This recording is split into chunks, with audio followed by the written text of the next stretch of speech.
आज सभी प्रतियोगी परीक्षाओं की सबसे महत्वपूर्ण आत्मा, जीएस का सबसे महत्वपूर्ण खंड है, जिसके बारे में आज हम चर्चा करने चल रहे हैं। हर प्रतियोगी परीक्षा में कोई ना कोई एक नंबर यहाँ से जरूर मिलता है, इसलिए आप बहुत ध्यानपूर्वक इनको आप पढ़ेंगे और सुनेंगे। आज का टॉपिक है भारतीय विश्व विरासत स्थल, world heritage sites in India. ये विश्व विरासत स्थल क्या है? एक संस्था है यूनेस्को। कौन सी संस्था है? यूनेस्को। तो यूनेस्को क्या करती है? विश्व में स्थित तमाम प्रकार के ऐसे स्थल जो सांस्कृतिक हैं, प्राकृतिक हैं, जिनका अपना ऐतिहासिक सांस्कृतिक महत्व हो, प्राकृतिक महत्व हो, उनको संरक्षित करने के लिए यूनेस्को ऐसे स्थलों को विरासत स्थल का दर्जा दे देती है। और इसी क्रम में भारत के भी बहुत सारे स्थल विश्व विरासत स्थल की सूची में शामिल किए गए हैं। तो यूनेस्को के बारे में थोड़ी सी चर्चा करूं मैं। यूनेस्को का मुख्यालय कहाँ है?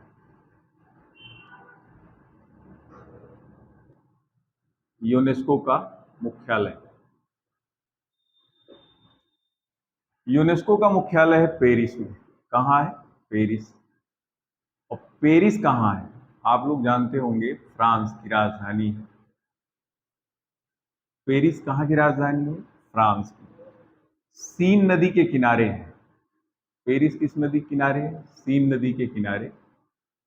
और अभी हाल ही में संपन्न ओलंपिक खेल 2024, कौन सा खेल? ओलंपिक खेल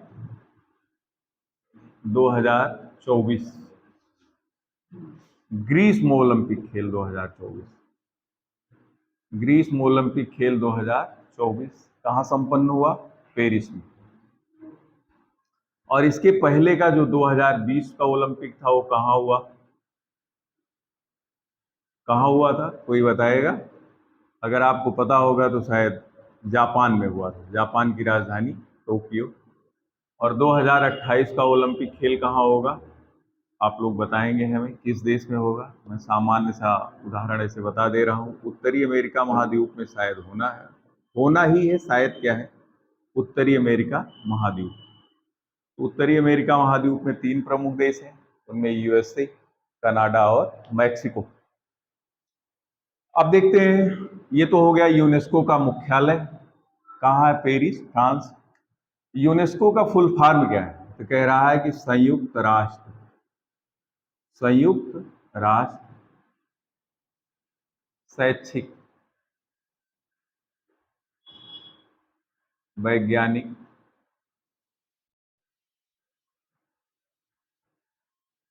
अब ध्यान से देखते जाएंगे, शैक्षिक, वैज्ञानिक और सांस्कृतिक संगठन। यूनेस्को, जो अंग्रेजी में बोलते हैं United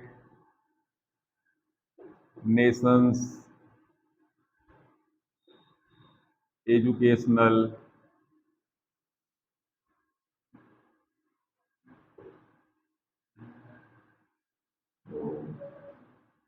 scientific and Cultural Organisation. कभी कभी फुल फॉर्म ही पूछ लिया जाता है, तो ध्यान में रखेंगे। ये यूनेस्को है, UNESCO।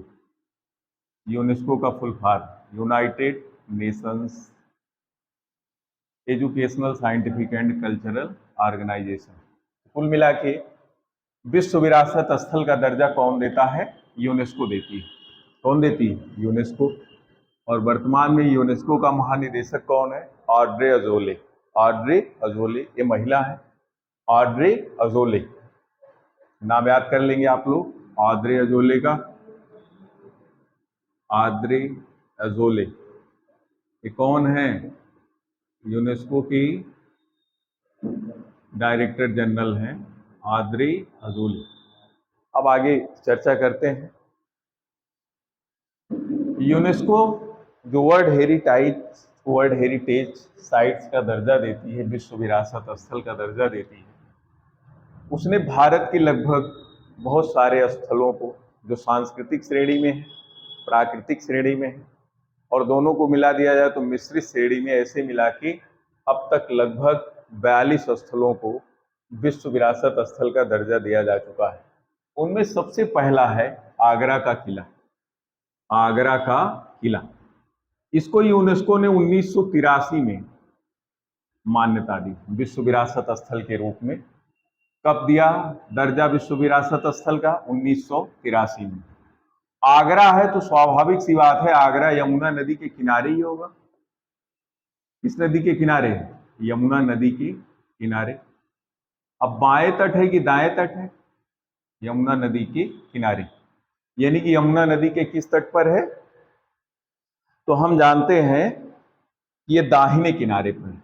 किस किनारे पर? दाहिने किनारे पर। एक जीएस आपका और हो गया, यमुना नदी के दाएं पर तट पर। और ये लाल बलुआ पत्थर से बना है। किस पत्थर से? लाल बलुआ पत्थर। और ये आगरा का किला, आगरा का चाहे कह सकते हैं लाल किला, तो लाल बलुआ पत्थर से बना है। इसका निर्माण किसने करवाया? मुगल सम्राट अकबर ने। किसने करवाया था? मुगल सम्राट अकबर। तो अकबर के बारे में आप लोग जानते होंगे, 1542 में इनका जन्म हुआ आमेर में, 1605 में मृत्यु हुई, बहुत कुछ रहा। अकबर किसके पुत्र थे? हुमायूं के। और हुमायूं किसका पुत्र है? आप जानते हैं, बाबर का। तो यूनेस्को की विश्व धरोहर सूची में शामिल पहला भारतीय विश्व विरासत स्थल कौन सा है? आगरा का किला। कहाँ है? आगरा में, यमुना नदी के दाएं तट पर, लाल बलुआ पत्थर से निर्मित है। और इसका निर्माता कौन है? अकबर। क्लियर हो गई बात? आगरा, आगरा से बहुत कुछ आता है। अब देखते हैं यूनेस्को की विश्व धरोहर सूची में शामिल दूसरा स्थल कौन था? अजंता की गुफाएं। कहाँ की गुफाएं? अजंता की गुफाएं। कहाँ है अजंता? महाराष्ट्र। कहाँ है अजंता? महाराष्ट्र। और महाराष्ट्र के किस जिले में है? औरंगाबाद जिला में। कौन सा जिला? औरंगाबाद जिला। आप ध्यान से देखें, ये जो गुफाएं हैं, यहाँ पर कितनी गुफाएं हैं? तो कह रहा है यहाँ पर कहीं भी कहीं आता है 30 गुफाएं, और कहीं कहीं आता है 29 गुफाएं। कहीं उदाहरण आता है 30 गुफा का, कहीं आता है 29 गुफा। और ये सब की सब किस धर्म से संबंधित हैं? तो कह रहा है ये बौद्ध धर्म से संबंधित है। किस धर्म से? बौद्ध धर्म। बौद्ध धर्म और जातक कथा से संबंधित है। किस कथा से? जातक कथाएं। तो बुद्ध को बोधिसत्व के रूप में जातक कथाओं में दर्शाया गया है। तो महाराष्ट्र के औरंगाबाद जिले में ये 29-30 गुफाओं का क्या है? ये समूह है, अजंता। और इसका निर्माण किस काल में हुआ? निर्माण किस काल में हुआ? कह रहा है निर्माण गुप्त काल। किस काल में हुआ? गुप्त काल और वाकाटक काल के अंतर्गत हुआ। ये दो राजवंश हैं, गुप्त काल और वाकाटक। राजवंशों के शासनकाल के दौरान इन गुफाओं का निर्माण हुआ, अजंता की गुफाएं। अब ध्यान से देखें, अजंता की गुफाएं कहाँ है? महाराष्ट्र में, औरंगाबाद में।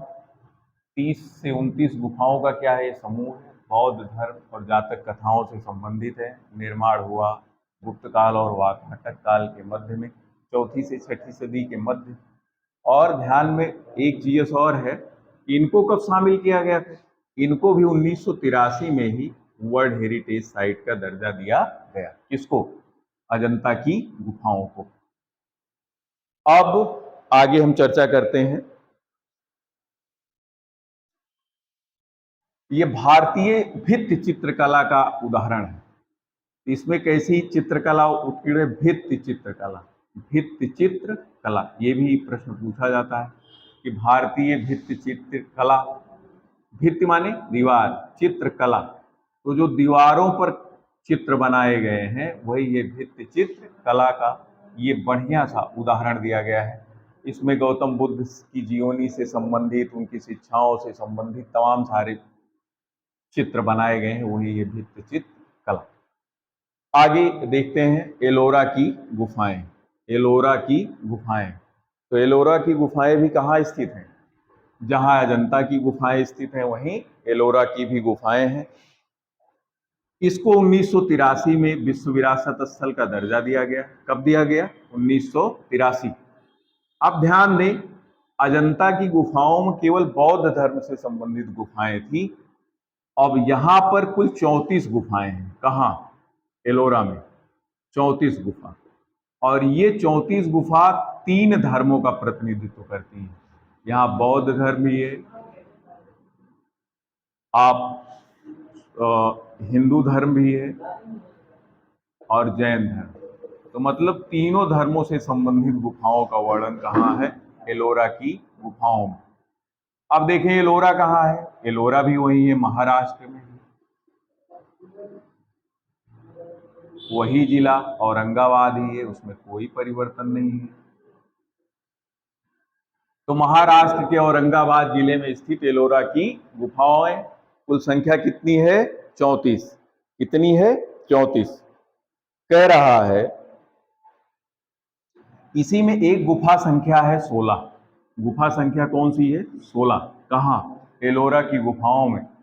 और एलोरा की गुफाओं में ही एक कैलाश मंदिर का निर्माण हुआ। कैलाश मंदिर, एलोरा का कैलाश मंदिर।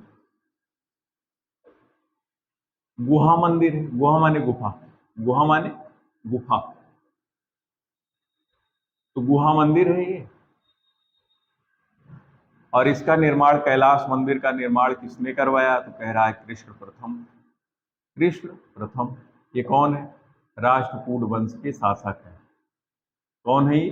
राष्ट्रकूट वंश के शासक। तो कह रहा है कि एलोरा की गुफा में स्थित कैलाश मंदिर, कैलाश गुफा मंदिर, चाहे कैलाश गुहा मंदिर, चाहे कैलाश चट्टान मंदिर का निर्माण किसने करवाया? तो कह रहा है राष्ट्रकूट वंश के शासक कृष्ण प्रथम ने करवाया था। कह रहा है कि दुनिया की सबसे बड़ी प्राचीन रॉक मठ का उदाहरण किसे दिया जाता है? कह रहा है दुनिया की सबसे बड़ी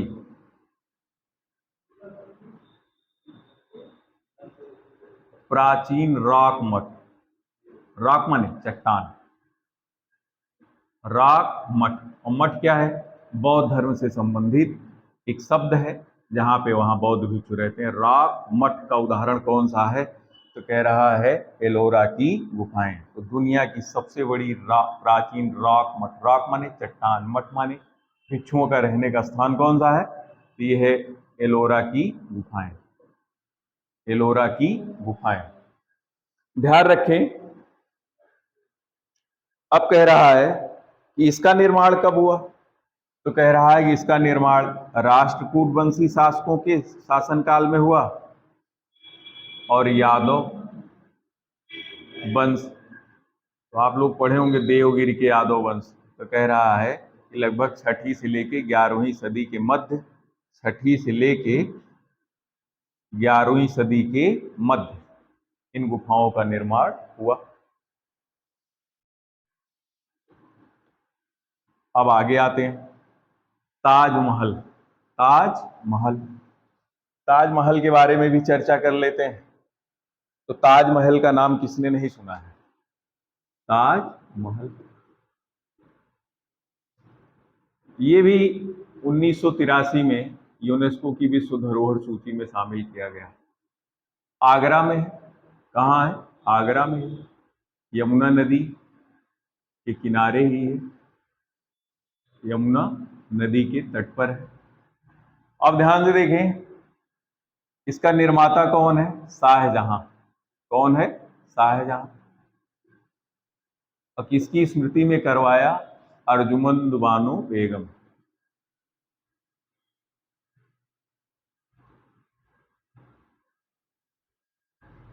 ये अर्जुमंद बानो बेगम कौन है? इन्हीं का उपनाम था ताजमहल इन्हीं को कहा जाता है। अर्जुमंद बानो बेगम इनका वास्तविक नाम था। और ध्यान में रखें, इसका वास्तुकार कौन रहा? आर्किटेक्ट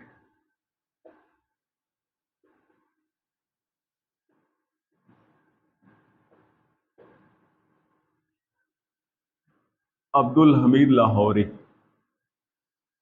कभी कभी प्रश्न सीधा पूछा जाता है कि इसका वास्तुकार या स्थापत्यकार कौन था? भवन बनाने वाला। वास्तु माने भवन, ही जहां रहा जाता है, वस्तु से संबंधित है, वास्तु से संबंधित है। तो ध्यान रखें, अब ये कह रहा है कि श्वेत संगमरमर से निर्मित है।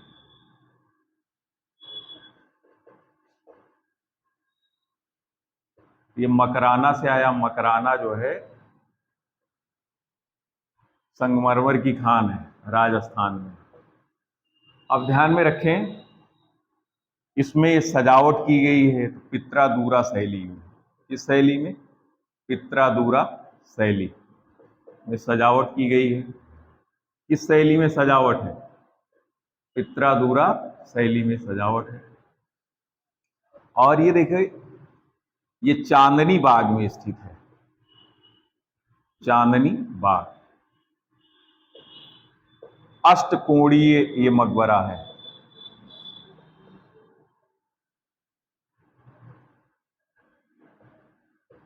तो ताजमहल क्या है? ताजमहल एक मकबरा है। एक क्या है? मकबरा है, जिसमें कौन है? अर्जुमंद बानो बेगम निवास कर रही हैं। मतलब ये उनकी, ऐसे समझिए, समाधि स्थल है। तो ताजमहल कहाँ है? आगरा में है। ताजमहल कहाँ है? आगरा में। अब आते हैं कोणार्क का सूर्य मंदिर। यूनेस्को की धरोहर सूची में शामिल हमारा अगला स्थल कौन सा है? कोणार्क का सूर्य मंदिर। कोई ना कोई प्रश्न यहां से बहुत इंपॉर्टेंट है। कोणार्क का सूर्य मंदिर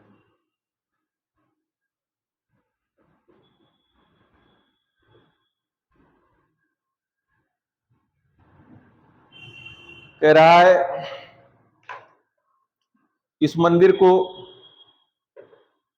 ब्लैक पैगोडा भी कहा जाता है। क्या कहा जाता है? Black pagoda.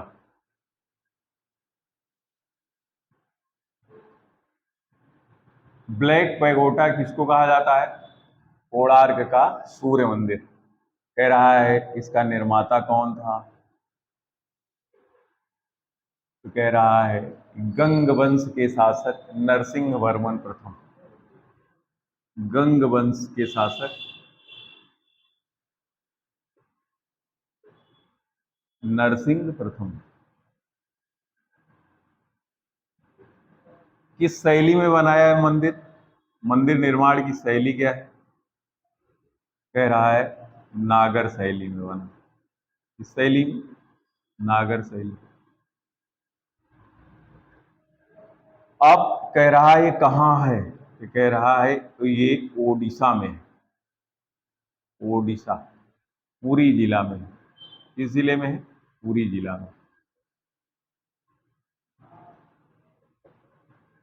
तो कह रहा है कि कोणार्क का सूर्य मंदिर, जिसे ब्लैक पैगोडा भी कहा जाता है, कह रहा है ये नागर शैली में निर्मित मंदिर है और इसको 13वीं सदी में, किस सदी में बनाया गया? तो गंगवंश के शासक नरसिंह प्रथम ने इसको 13वीं सदी में बनाया था। अब 13वीं सदी में निर्मित ये मंदिर है, कोणार्क का सूर्य मंदिर। तो कह रहा है कि रथ के आकार में बना है। किस आकार में? रथ के आकार में बना है। रथ के आकार में 7 घोड़े जुते हुए हैं। कितने घोड़े? 7 घोड़े सूर्य के रथ में, 7 घोड़े। ये ब्लैक पैगोडा कोणार्क का सूर्य मंदिर किसने बनवाया? गंग वंश के शासक नरसिंह प्रथम ने बनवाया। कब बनवाया? 13वीं सदी में। नागर शैली कहाँ है? ओडिशा, पुरी जिला। महानदी के डेल्टा, कहाँ है ये? महानदी के डेल्टा में।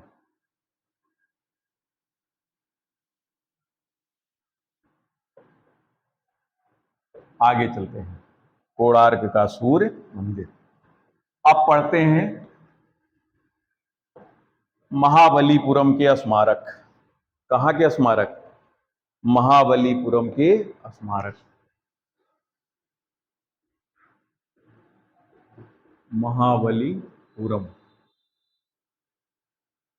के स्मारक। ये महाबलीपुरम कहाँ है? तमिलनाडु। महाबलीपुरम कहाँ है? तमिलनाडु में है।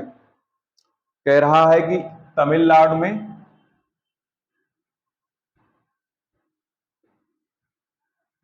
कोरोमंडल तट है,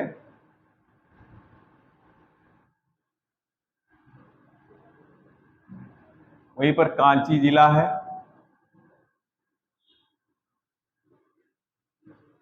ये सामान्य सा परिचय हो गया। महाबलीपुरम कहाँ स्थित है? कह रहा है तमिलनाडु, कोरोमंडल तट और कांचीपुरम जिला। तो कह रहा है कि यहां पर रथ मंदिर बनाए गए हैं। यहां पर क्या बनाए गए? रथ मंदिर, एकास्मक रथ मंदिर बनाए गए हैं। एकास्मक, अस्मक माने पत्थर, एकास्मक माने एक ही पत्थरों को काट करके क्या बनाया गया? रथ मंदिर। यानी कि महाबलीपुरम के स्मारक क्या है? एकास्मक रथ मंदिरों का समूह है। एकास्मक रथ मंदिरों का क्या है? ये समूह है। इसमें 8 रथ मंदिर हैं। कितने हैं? 8। 5 पांडव से संबंधित है, द्रौपदी से संबंधित है, धर्मराज से संबंधित है और कर्ण से संबंधित 8 एकास्मक रथ मंदिरों का समूह है महाबलीपुरम के स्मारक। इसको यूनेस्को की विश्व धरोहर सूची में शामिल कब किया गया? 1984 में। कब शामिल किया गया? 1984।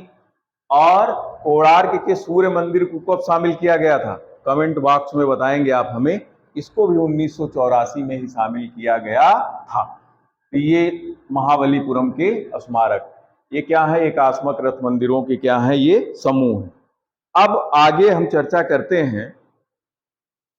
तो कह रहा है कि इनका निर्माण किसने करवाया था? तो कह रहा है कि नरसिंहवर्मन महामल्ल। निर्माता कौन है? नरसिंहवर्मन महामल्ल। महामल्ल द्वितीय की देख रेख में इन रथ मंदिरों का क्या हुआ? निर्माण। आगे वर्ष 2023 में, वर्ष 2023 में किन स्थलों को यूनेस्को ने विश्व विरासत स्थल का दर्जा दिया? मैं ऑप्शन दे रहा हूं आपको। पहला, ध्यान से सुनेंगे, पहला है रानी की बाव, रानी की बाव। दूसरा शांति निकेतन, शांति निकेतन। तीसरा स्थल है होयसल मंदिर समूह, होयसल मंदिर समूह, होयसल मंदिर समूह। और चौथा है हवा महल जयपुर।